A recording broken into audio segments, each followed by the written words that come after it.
nzira ku biwandiiko bye tulabyeko bino nga bikakasiddwa eggwanga lya United States of America.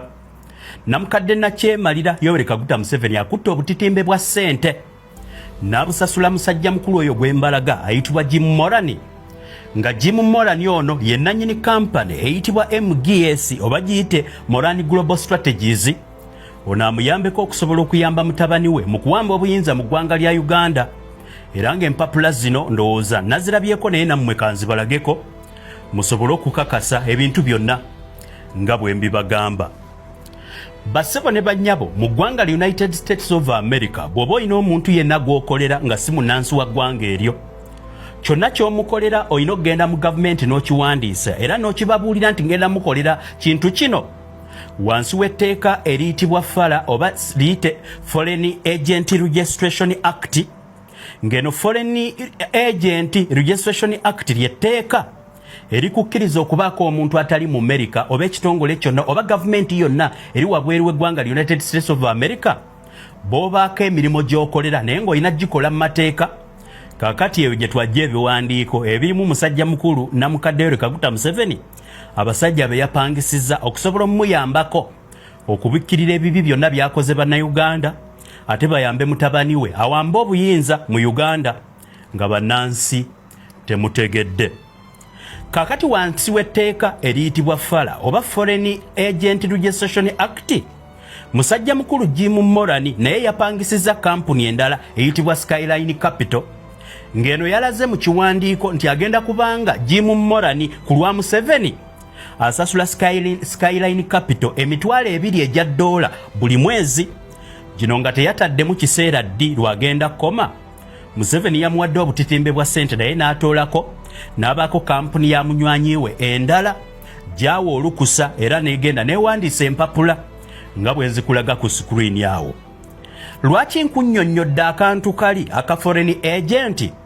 Museveni bw'aba avumirira abo abavuganya gavumenti kasita abalaba nga balina abantu bakolagana nabo awoza for agents of simanya foreign interests. Kakati tunuulira ka gavumenti ka Nakyemalira obulyake n'obukulu pya. Abasajja abo bwe tabeekengera na bajja mu buyinza nga bukyali bajja kututomeza eggwanga lyaffe speed gye balivuga bo kasita beekuumira mu buyinza. Kakati nabo bagenze ne bawandiisa foreign agent mu ggwanga lya America. Ate foreign agent wa America oyina okwanjula kiki ky'ogenda okukola ng'era oni gw'ogenda okikolera era mugenda kikola kumala bbanga ki era akusasudde ssente mmeka. Kakati Jim Morani okwekweka naye yafunyeeyo subcontractor. Ono naye n'amuwaayo akalimo ye bamuwadde omulimo naye n'abaako gwawo omulimo. Weebuze gwe bawadde $2,000 egya dola gino nga gya buli mwezi ne bamuwaako ka part of contract ye bamuwadde mmeka. Kyenkulaga ekyo y'endagaano eyakoleddwa era ng'endagaano eno yonna eriko emiko 12. Emiko gino 12 nga gye gikakasa Jim Morani kiki ekyamuweesezza Skyline Capital omulimo. Naye wansi w'endagaano eno ndowooza kankulage kuliko agreement.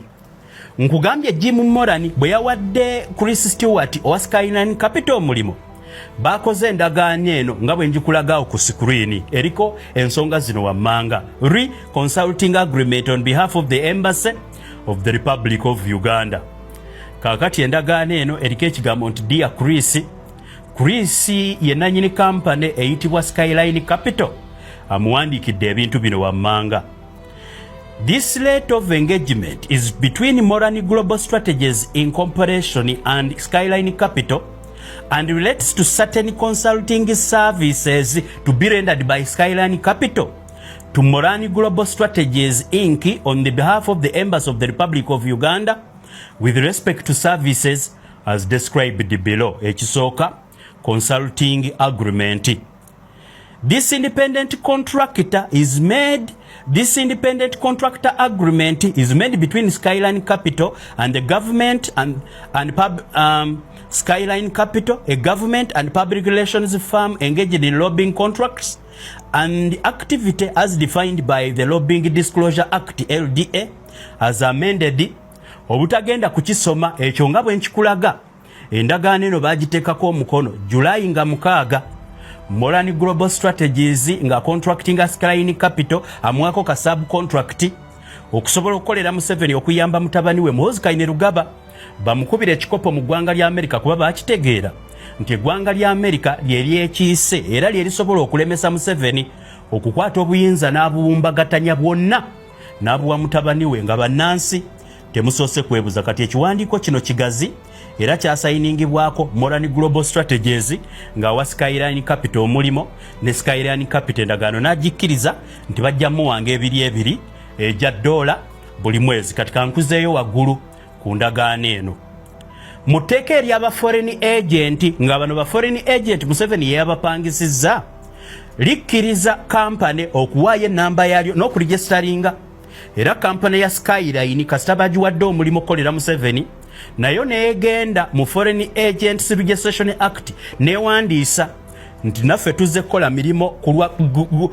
kampuni ya musajja mukulu Jim Morani tuzze kukola mirimo era wano ndowooza balaba registration, name of registrant, Skyline Capital, address, name of foreign principal, Embassy of the Republic of Uganda, country or region represented is Uganda, indicate whether the foreign capital is one of the following government. So Skyline Capital ngekolagana ne Morani bali presenting who? The government of Uganda. Kakati wuliriza empandagano bwetyo bweri naye njagala nkutwale nkulage biki bibagamba ebyokubakolera nga bw'ogiraba bwenjikulaga. Briefly describe fully the activities the registrant engages in or proposes to engage in on behalf of the above foreign. Kakati wano wonnyonnyolera akuwadde omulimo omukolera ki. Skyline Capital, working with Global Strategies Inc., will advise the Embassy of the Republic of Uganda on outreach, engagement with key policy makers. In addition, Skyline Capital will provide media relations and other communication services as needed. Kakati ebyo bwe bityo bwe biri mu ndagaano bingi. Endagaano eno eviiridde ddala mu kitongole ekya United States of America. Kakati wansi endagaano Morani Global gye yakola ne Skyline nyina kenjagala okujjirayo wano kali scope of work ne terms of endagaano. In conjunction with Morani Global Strategies Incorporated, Skyline Capital will advise the Embassy of the Republic of Uganda on outreach and engagement with key policy makers. In addition, Skyline Capital will provide media relations and other communication services as needed. Terms: the parties acknowledge awareness and state preference that this is an agreement for services as an independent contractor. The parties will exert all manner of good faith and take all reasonable efforts to ensure performance and prevent repudiation by other parties connected with its activities which could affect its performance under this agreement.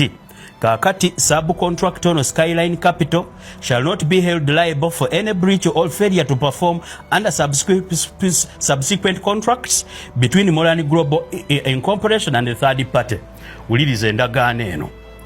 Endagaano eno yakulwanyisa Robert Kyagulanyi Ssentamu kukubira kikopo musajja mukulu musibira mu bwa Muhozikaine Rugaba nga basiiga Kyagulanyi ettoomi byonna bannayuganda ebikolobero ebibakoleddwa Museveni abitaddemu ssente mu ggwanga United